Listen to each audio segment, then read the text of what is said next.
Welcome to the Science of Consciousness. What is consciousness?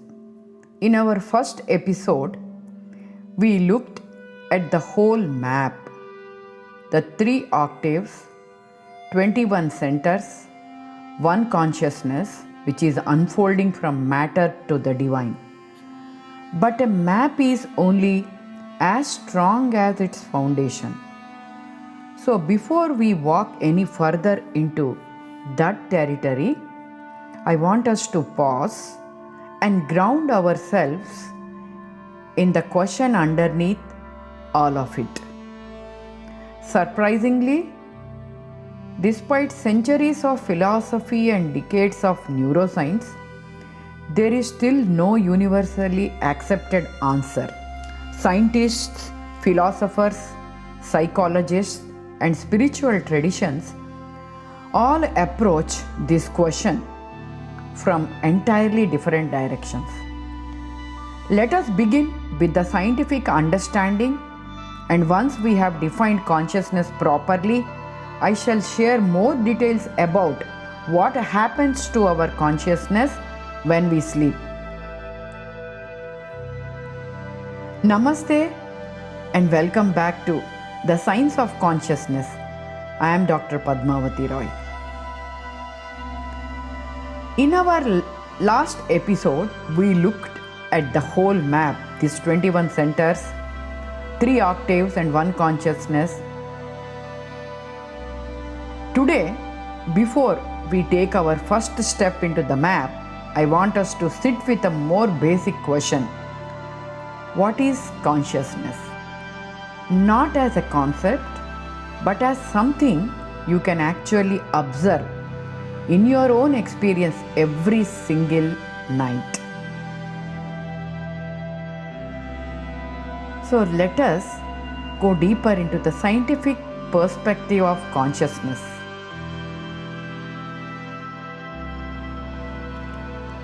The question, what is consciousness?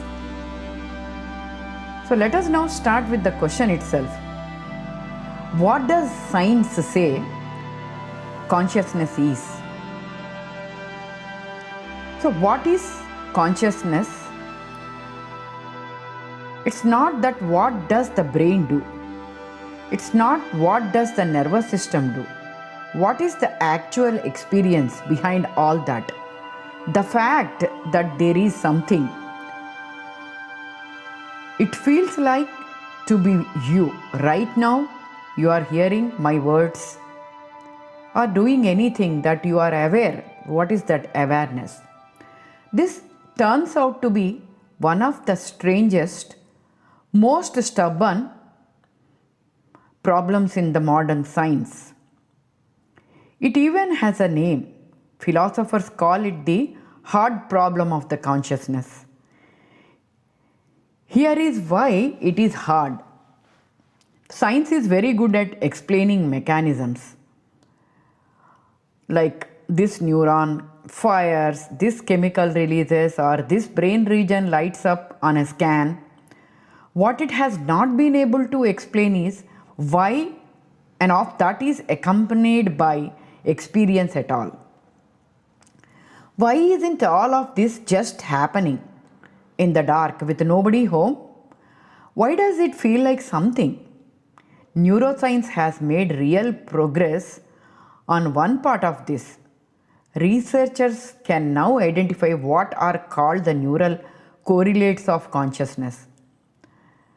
That is the specific brain states that reliably show up whenever a person reports being consciously aware of something.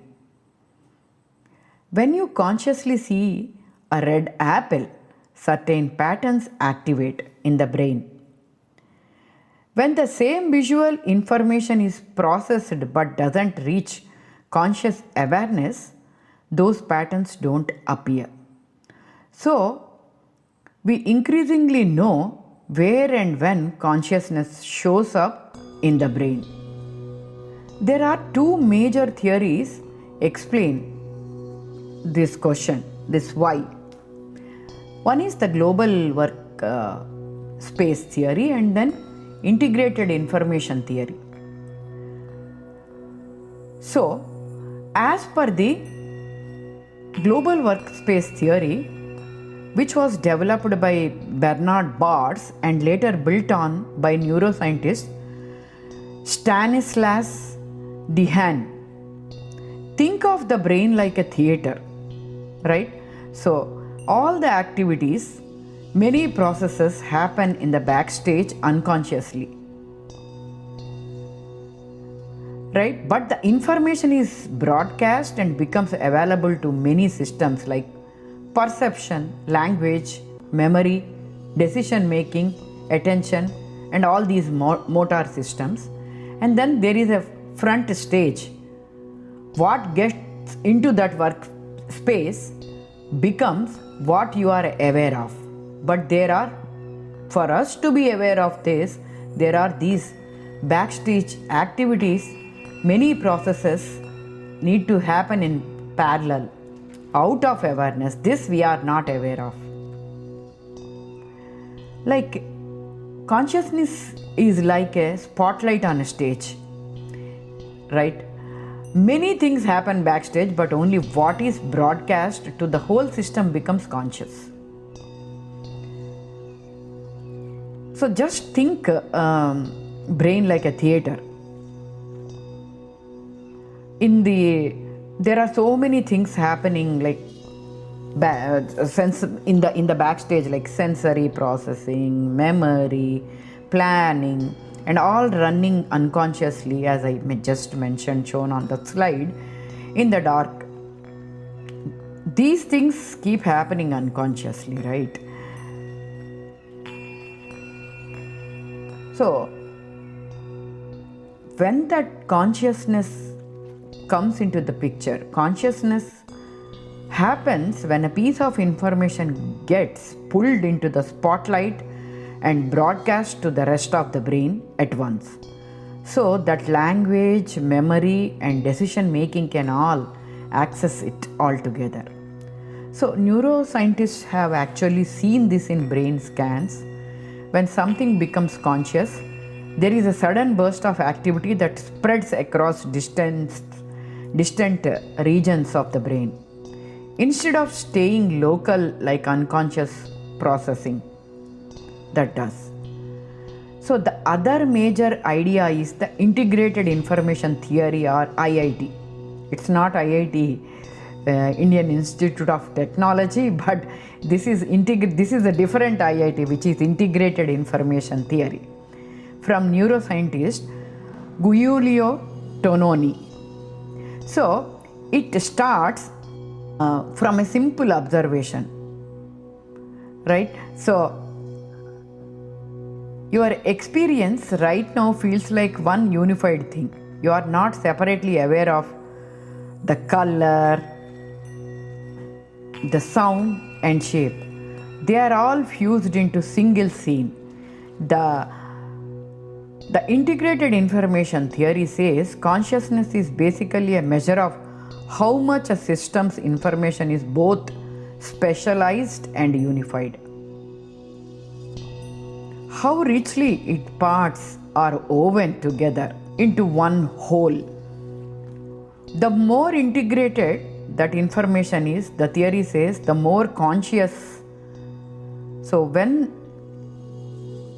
the information is more integrated, as per IIT theory, the system is that much more conscious. This is a big claim actually, because it means consciousness is not unique to brains.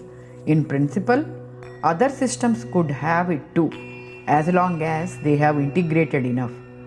So when we look into the both theories, these both theories are taken seriously by researchers, and both are still hotly debated.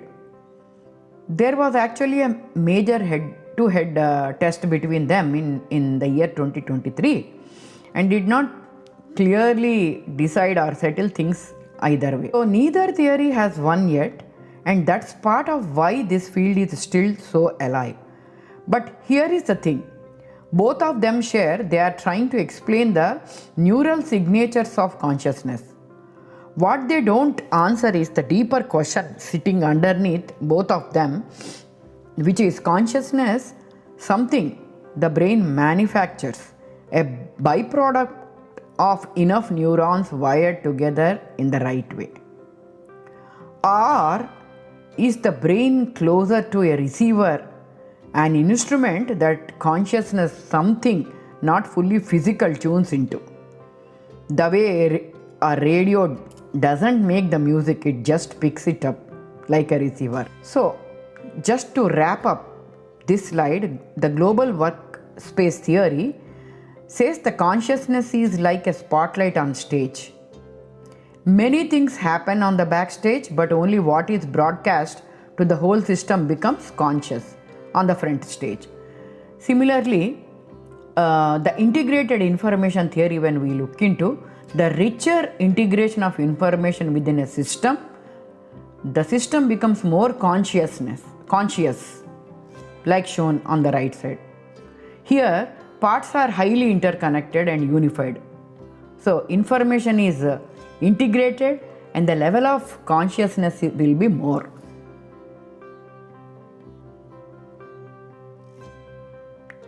So, in continuation to the question whether the consciousness is made or tuned. So, we have looked into these both theories.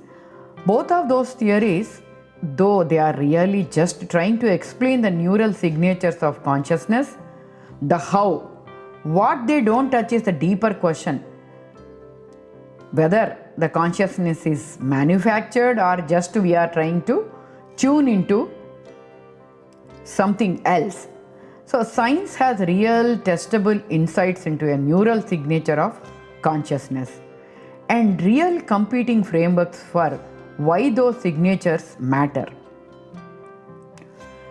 But what it has not resolved is the deeper question underneath both of these theories, the global workspace and IIT. Why there is subjective experience at all rather than none? Is consciousness something the brain manufactures? A byproduct of enough neurons wired together in the right way? Or is the brain something closer to a receiver like this radio, just receiving whatever is broadcast? It's like an instrument. Is the brain like an instrument through which a consciousness that is not purely physical expresses itself, the way a radio doesn't manufacture the music, but it plays whatever it is receiving or it is tuning into? So, when we ask this question, modern neuroscience honestly does not have a settled answer to this question yet. It's an open scientific and philosophical debate, and I am not going to pretend otherwise. But there is one place where science studies changes in consciousness with extraordinary precision. Every single night, in every single one of us, and that is where I want to turn next your attention to. So that is your brain while you sleep. So, what happens to the consciousness when you sleep? We will explore the nature of awareness in waking, dreaming, and deep sleep. So, tonight, like every night, you are going to sleep, you are going to disappear and come back tomorrow. Not once, but several times this keep happening. But all these times through completely different versions of yourself. And almost none of us ever stop to ask what that actually means.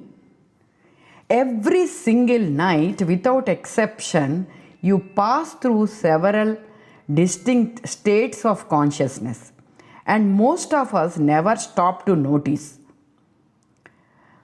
You are awake, you go about your day, fully absorbed in a world of people, sounds, color, deadlines, project deliverables. Later, we come back, sleep, we dream, and a completely different world opens up.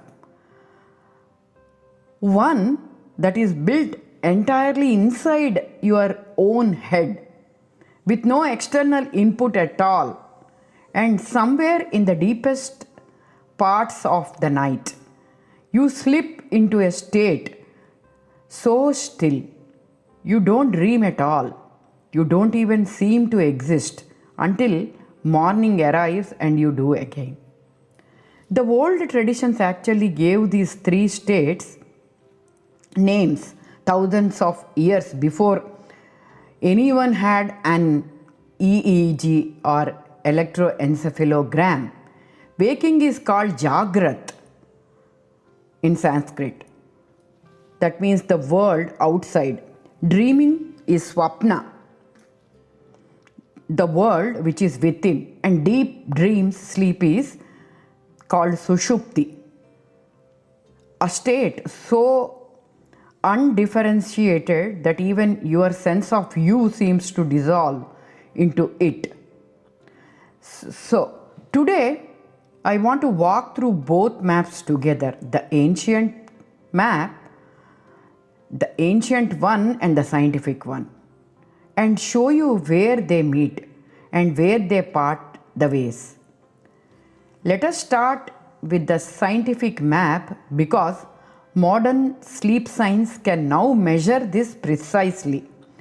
On an EEG in a lab, sleep researchers describe your night in stages, and if you watch the brainwaves scroll by, you would see three very different signatures.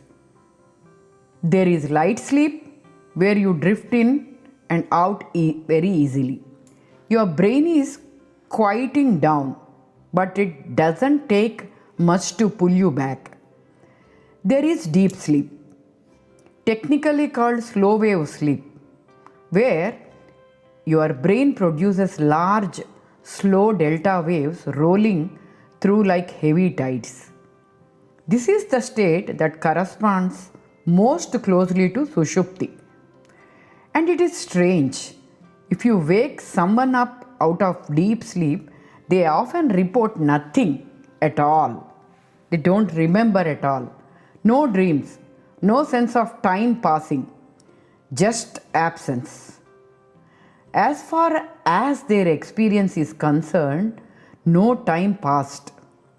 And then there is REM, or rapid eye movement sleep, where your brain becomes almost as active as when you are fully awake. Your eyes dart back and forth beneath closed lids, and vivid, often bizarre dreams unfold.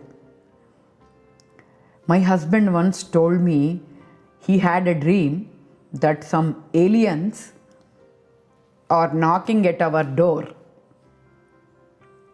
So, not only in our door, but they went to all the houses in our colony. Is it not bizarre? So, often people see bizarre dreams as well. This is Swapna, the inner world, running its own logic, its own physics, its own cast of characters, all generated from inside a completely dark, completely silent skull. Some people will remember these dreams with characters, with colors, and it's like they are able to explain this as if there is a screenplay happening and they can remember everything, like how my husband did. There are three very different states, three very different signatures on a brain scan. So, the science can tell us exactly what your brain is doing in each of these states: Jagrat, Swapna, Sushupti, or light sleep, deep sleep, or REM sleep. What it is had a much harder time telling us is what, if anything, it is like to be you while it is happening. And that is exactly where we are headed next. Your brain sleeps in stages. So usually when we sleep, we think, okay, we slept and we got up. We think the sleep is as one single piece from night 10 to morning 6 or whatever the time we sleep. But how many of you know that there are different states? 3 very different states of sleep. And also, they have these 3 states of sleep have 3 very different signatures on a brain scan. If any one of you know, you can input that as well in the chat window. So, there is a light sleep where you drift in and out very easily. When we start to sleep, we sleep into light sleep and then deep sleep. That is also called slow wave sleep.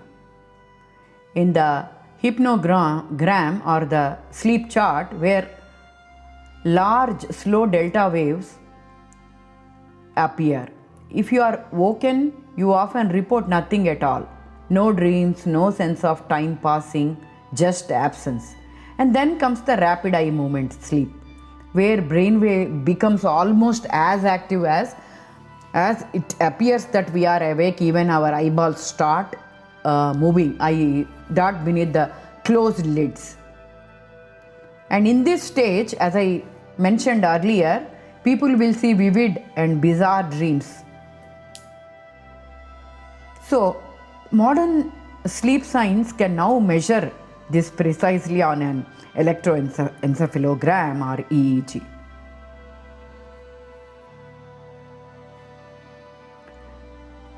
So all these 3 states, they are outside view, right? What a machine can see.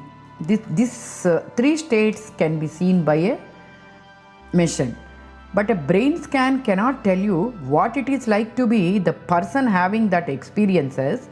For that, we have to ask a much stranger question. Here I am showing the sleep hypnogram, the sleep study. So here is what actually it looks like across a full night. Sleep is not one long uniform state as mentioned previously. It cycles across a typical night. You move through 4 to 6 complete cycles,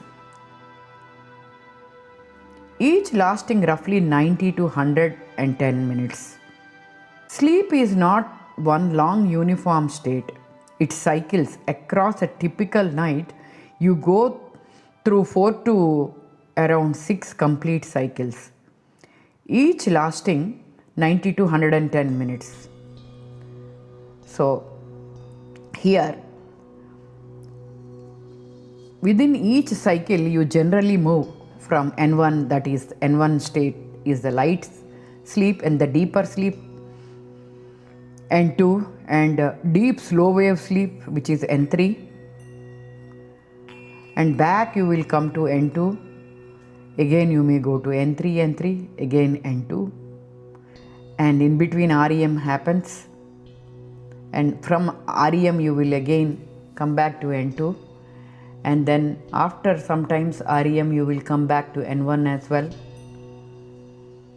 But just before awake, your REM cycle gets more prolonged in a typical sleep hypnogram. Even the cycles are, as you are seeing on this slide, are not identical copies of each other.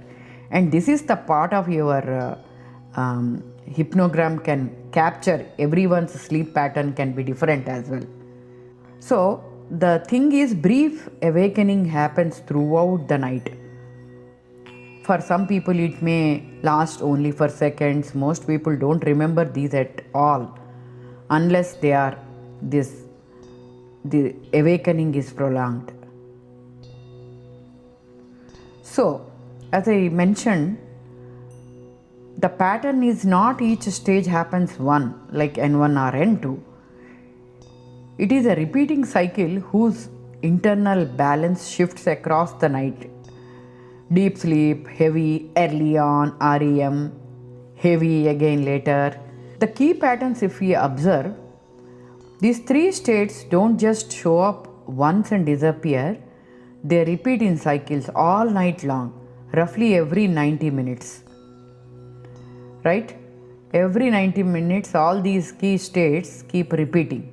And if you zoom out and look at a full night mapped on a chart like this, which I am showing on the screen, a pattern jumps out immediately.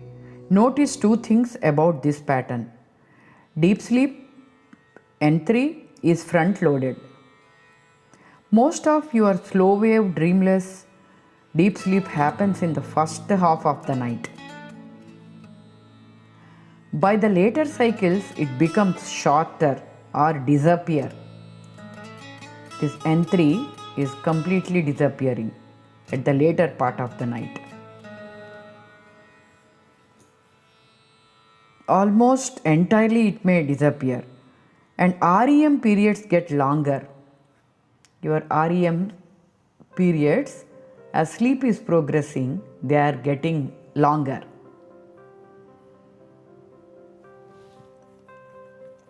So sometimes REM can stretch to 20 or 30 minutes or more. That is why people see these vivid, memorable dreams. And also they are so much more common right before we wake up. They say if someone sees early morning dream, that is coming to true. Right? So you are simply spending more time in the REM at that point. So your night has a shape. It opens. It's not just we are sleeping and we are waking. It has a shape, and everyone's the pattern of sleep may be completely different. No two people will have one hypnogram, same hypnogram. So the night starts with long stretches of absence, dreamless, N3, deep sleep, and closes with your longest, most vivid dreaming right before you open your eyes, which raises a question worth sitting with. If deep sleep really is a kind of absence, whose absence is it? If it is an absence, who is the you that is missing? Worth knowing, right?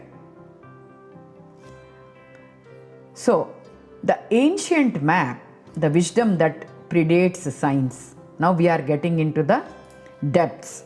So modern science can tell us exactly what your brain waves are doing cycle by cycle. We have spoken about that. But it turns out someone got here first. Long before electrodes, long before labs. But here is what I find remarkable. Over 1,000 years before the EEG existed, a short, dense Upanishad, which is called the Mandukya Upanishad, described exactly this same territory, not as brain states, but as states of consciousness itself. It is one of the shortest Upanishads, just 12 verses, and yet it is considered one of the most philosophically important texts to come out of the Vedantic tradition. And what it does in those 12 verses is almost startling in its precision. It doesn't just describe waking, dreaming, and deep sleep as things that happen to you. It asks a much sharper question: who or what is actually present in each of these states? The Mandukya Upanishad names 3 ordinary states of consciousness and then points to the 4th beyond all 3. 3 states we already know, intimately we have studied. because we live through them every single day and night. And then a fourth, something that text says is not a state at all in the way the other three are, because other three are measurable through EEG or hypnogram. But the ground underneath all of them, let us start with the three we recognize. The four stages of consciousness as per Upanishads. The first stage is the waking stage or waker stage, where it is called Vaishvanara, and dreaming state, which is called Taijasa, and Prajna or deep sleep state called Prajna, and Turiya. Turiya is the one which witnesses all the three states. The modern science is able to measure waking, dreaming and deep sleep states, but not the Turiya. Actually, Turiya is not a fourth state alongside the others. Turiya is that awareness in which the other three keep arise and pass.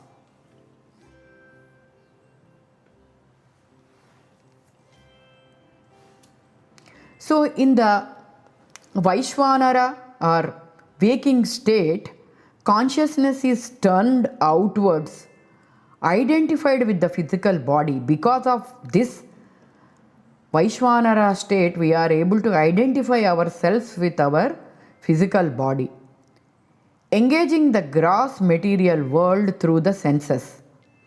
This is simply you, me, everyone, all the people right now.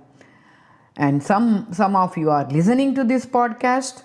The second is Taijasa, something rendered as Tejas, Taijasa or Tejas, the dreaming state.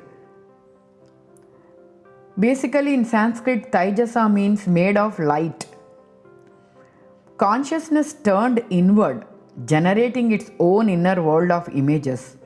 This is where the ancient map and the modern science line up with real precision. Taijasa is the dream state, and REM sleep is where the dreaming happens, as we learnt before. And the third is Prajna, the deep or the dreamless sleep. Here, consciousness rests in an undifferentiated stillness, described in the texts as a mass of consciousness, blissful yet unaware of itself as aware. This maps closely onto deep slow wave sleep. It is worth being precise here. Dreaming and deep sleep are not the same thing. Taijasa pairs with REM. Prajna pairs with slow wave sleep. And then the fourth state, the Turiya, simply means the fourth. It is not a state alongside the other three. Notice what just happened. Three states that come and go: waking, dreaming and the deep sleep. Each one replacing the last. Each one eventually ending. And then a fourth that never comes and never goes. It is there always, because it is not one more experience in the sequence. It is actually everything happens in this Turiya state. That is a genuinely strange claim, and it is worth sitting with before we ask the question science can't easily answer. Is there anything, any thread of awareness actually there while you are in deep dreamless sleep? Now, Vaishvanara, the seven limbs are Saptanga in Sanskrit. The waking state isn't just named and left there in the text. The tradition actually goes much further and maps it onto the body in surprising detail. My own curiosity kept pulling at this thread. How exactly does the tradition describe Vaishvanara in the body? And that led me back to the Chandogya Upanishads Vaishvanara Vidya, where this cosmic being is described limb by limb. It talks about 7 limbs and 19 mouths of Vaishvanara. And this is genuinely rich material. What is remarkable is how naturally it maps onto human anatomy. And that is not really a coincidence.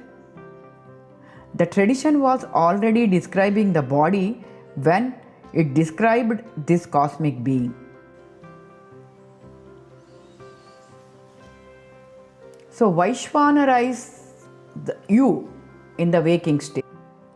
So this Vaishvanara is classification of every channel through which the waking self takes in and acts upon experience. The 19 doors grouped in 4 sets. That is, if you see the 7 limbs, head, eye, breath, trunk, bladder, feet and mouth, and then 19 mouths of Vaishvanara are nothing but the fine Jnanendriyas and Karmendriyas are 5 knower organs like eye for sight, ear for hearing, nose for smell, tongue for taste, skin for touch, and Karmendriyas, 5 action organs which are speech, hands, feet, excretion and reproduction, and then vital forces, 5 vital forces. Prana, Apana, Samana, Udana, Vyana. These are the vital vayus in the body. And 4 inner instruments, that is Mano, Buddhi, Ahankara, Chitta. That is mind. Mano is mind, Buddhi is intellect, Ahankara is ego, Chitta is memory. So Vaishvanara has 7 limbs and then 19 mouths. Before we move on, I want to slow down for a moment because Vaishvanara deserves more than a quick mention. If you are curious about how far this rabbit hole goes, stay with me for a few minutes. If not, feel free to skip ahead. But I think this is some of the richest material in the whole tradition. If you would like to go one layer deeper into Vaishvanara, the waking state, the text describes this cosmic being in remarkable anatomical detail. As we have seen just now, 7 limbs and 19 mouths. Let us take them one at a time.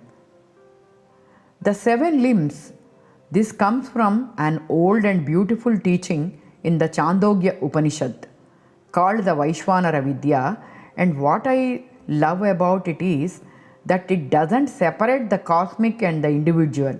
It uses one single body plan to describe both at 2 completely different scales. The head of this cosmic being is heaven itself, right? And the Dyuloka, the eye is the sun, Surya. The breath is air, Vayu. The bladder is water, Apa. The feet are the earth, Prudhvi. And the mouth is fire, Agni. Now notice what just happened. Heaven, sun, air, space, water, earth, fire. That is the cosmic being,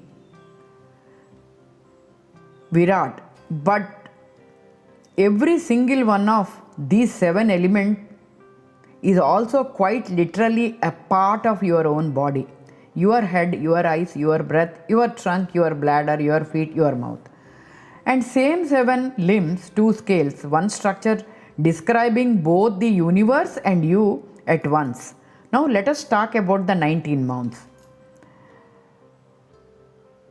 I find this one particularly fascinating because unlike the limbs which are more symbolic, this is really a classification of every single channel through which your waking self takes in the world and acts upon it. 19 doors, and the first 5 are Jnanendriyas, the organs of perception, and the second 5 are the Karmendriyas, the organs of action, and the vital forces which are in our body, the next 5. And then last 4 are inner instrument, that is Mano, Buddhi, Ahankara and Chitta. So anatomically this maps onto our motor and musculoskeletal system, your vocal apparatus, your excretory system and your reproductive system. If the first 5 are how the world comes in, the second 5 is how you act back out on the world. The third 5 are the pranas, vital airs. This is where it gets especially interesting for a science-minded listener like you, because this set maps unusually well onto real physiological system. Prana, the inward breath, onto respiration, apana, the downward air, onto excretion, samana, the digestive air, onto the digestion and metabolism, and then udana, the ascending air, onto the throat and speech, and vyana, the pervasive air, onto circulation, the vital force distributed through your entire body. And the fourth set is the antahkarana, or the inner instrument. Just 4 of these, manos, buddhi, ahankara, chitta, which coordinates what, for example, manas, that coordinates what the senses bring in, and the buddhi, the intellect, which discriminates and decides. Ahankara, the ego, the sense of I, and chitta, the memory, which stores impressive things and impressions, creates impressions. And 5 plus 5 plus 5 plus 4, total 19. The limbs, the senses, the organs of action, the 5 pranas, all of this is traditional, well attested again and again across the Upanishads and later Vedanta commentaries. But if I told you that manas corresponds to sensory integration in the brain, buddhi corresponds to something like prefrontal executive function, that ahankara corresponds to self-referential processing, that chitta corresponds to memory systems, I want to be honest, that particular mapping is mine. It is a bridge I find genuinely useful for a modern audience.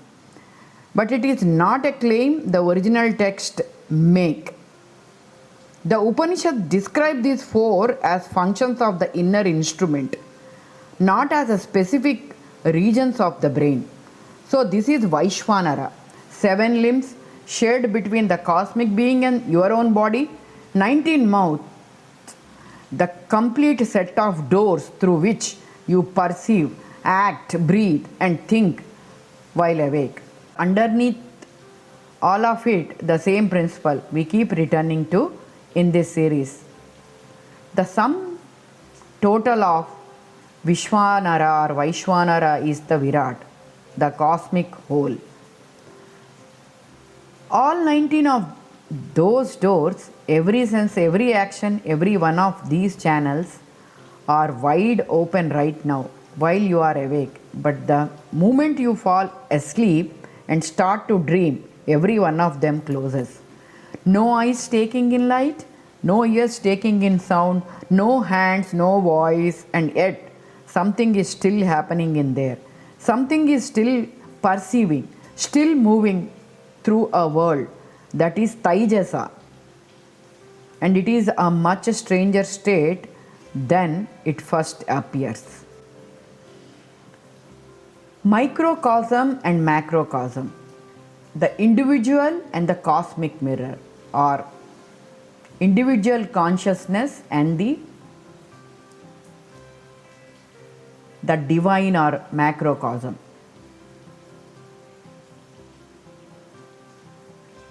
So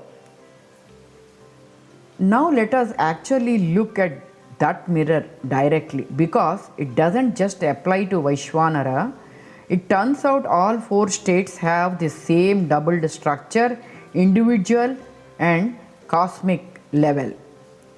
Each of these four states has an individual expression and a cosmic universal expression at the exact same level.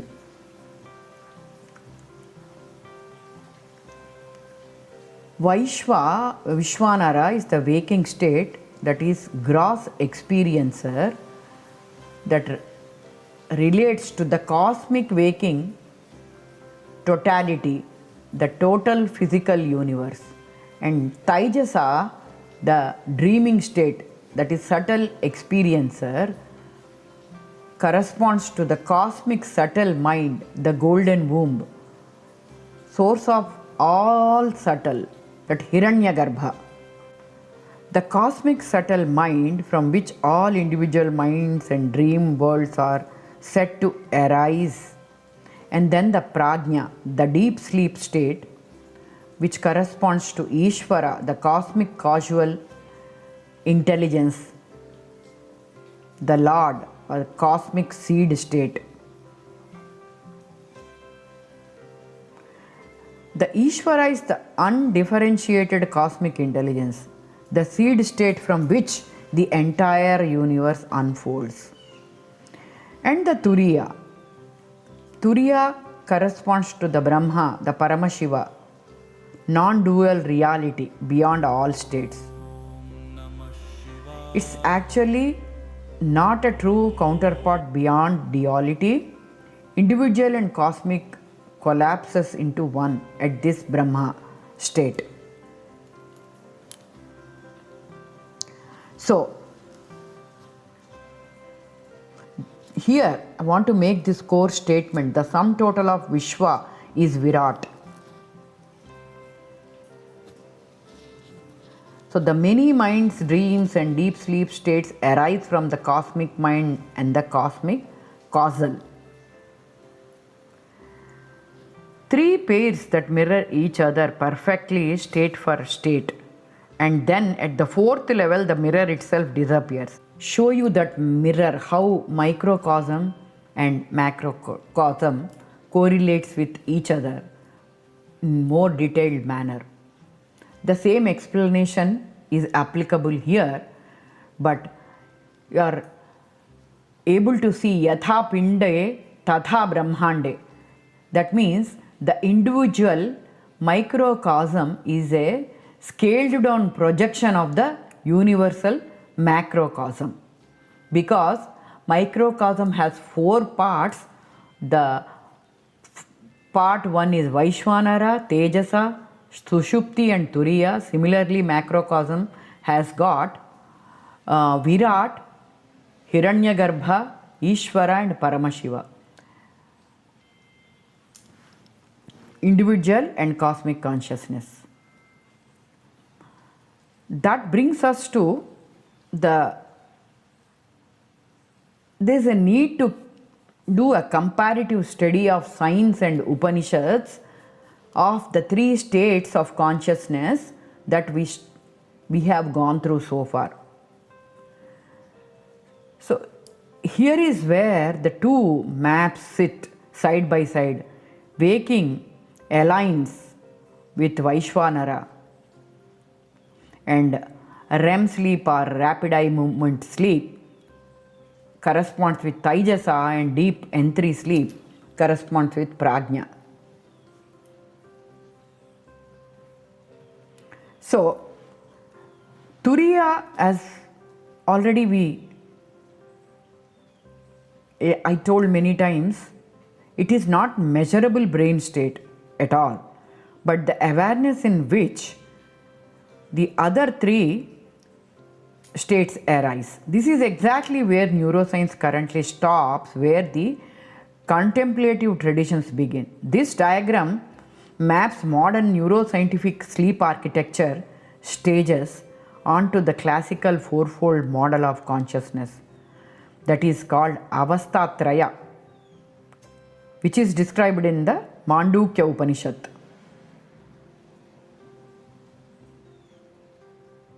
So if you look into the modern science, the standard waking state or the Vaishvanara state, which can be characterized by beta and alpha brain waves, full sensory engagement, active motor control, and continuous interaction with physical and environment are the matter. And the Mandukya framework of Vaishvanara, this is the consciousness which is turned outward, that is Bahis Prana, experiencing gross physical reality, that's Stula, through the 5 sensory organs that we have discussed. And then comes the REM sleep. In this REM sleep, the science, the modern science, this REM is dominated by high frequency theta waves, vivid internal dream creation, high emotional brain activity, and physical motor paralysis or atonia. And what Mandukya says about Taijasa, here Taijasa is literally the luminous one. The consciousness in this state is inward, antha prajna, or inward, it is turned inward, projecting its own internal world of subtle impressions, imagery, and memories, independent of external sensory input. There is no external sensory input in this stage. And then the deep sleep, the N3 sleep. As per the or prajna, so as per the modern science, the slow wave sleep or N3 stage, dominated by low frequency delta waves, it features complete absence of conscious thought, dreamless rest, cellular. In this stage, cellular repair happens and temporary loss of ego identity. So this is the N3 stage where cellular repair is happening. You can understand what is the importance of sleep, sleeping early, sleeping on time, and then not scrolling through the Instagram or any reels, which actually disrupts the quality of the sleep. So because we need that cellular repairing capability, that happens only in this N3 sleep.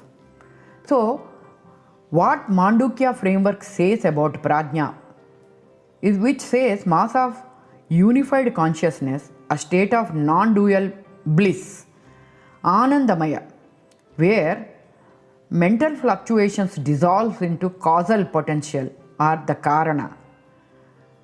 There is neither sensory perception nor dream imagery, yet consciousness remains in a seed state or a bija. And then this Turiya. Turiya, modern science, beyond conventional neuroscientific brainwave classification, science views consciousness as an emergent byproduct of brain states. And thus, it does not currently measure a non-state awareness that spans across waking, REM, and N3. But Mandukya framework comes here into the picture, and then literally Mandukya says it is Turiya. It is not a temporary physiological state, but the continuous, unchanging background awareness that illuminates all 3 changing states, that is waking, REM, and deep sleep. As indicated in this diagram, and also Turiya is not measurable brain state, but rather the pure consciousness in which waking, dreaming, and deep sleep arise, abide, and dissolve. So look at what this comparison actually leaves us with. 3 rows where the 2 maps line with real precision, waking, REM, deep sleep, matched almost point to point with Vaishvanara, Taijasa, and Prajna. Row that science simply cannot fill in. Not because the measurement is not good enough yet, but because Turiya was never claiming to be a brain state to begin with.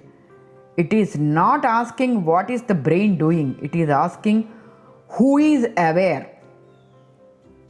no matter what the brain is doing, and that is a genuinely different kind of question.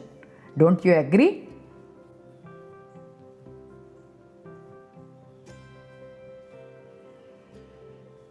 So, we have spent this whole episode building a map, waking, dreaming, deep sleep, and the fourth state underneath all three, but a map only tells you where something is.